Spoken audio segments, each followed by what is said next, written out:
The Basilica Saint Denis was just 1 day's ride from the capital of Paris. It had been the place that almost every king of France from the 10th century had been buried, the place where France's queens were crowned. It was where the sword and the scepter that were used for coronations was held.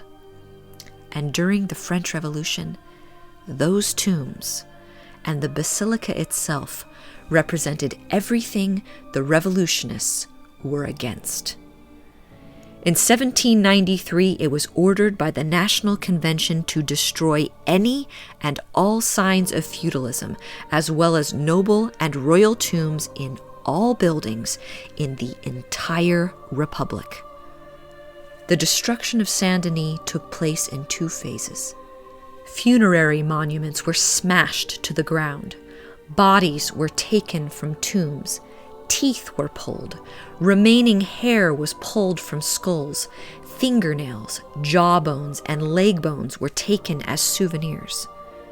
When the tomb of Henry IV was opened, it was placed upright in the basilica in a way so that people could come in and see the corpse of the dead king. Henry's beard was chopped off as a souvenir. The exhumations of these untouchable figures spanning centuries attracted huge crowds, to the point where the local authority decided to close the basilica to those who were not expressly there as a laborer. When it was all done, the bodies of 46 kings, 32 queens, 60 blood royals, and 25 abbots were thrown in 2 large pits in the monks' cemetery outside the basilica and covered in quicklime. It was said most of the bodies were decaying. A foul-smelling, thick, black vapor was released, which they desperately tried to dispel with vinegar and powder that they had taken the precaution of burning, which did not prevent the workmen from feeling unwell and feverish, but without consequences.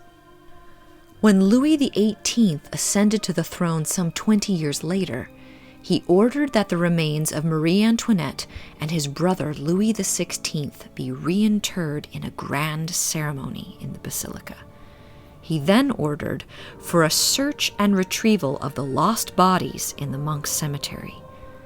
They looked for a full week, but what they found had been so damaged from the quicklime, they were not identifiable.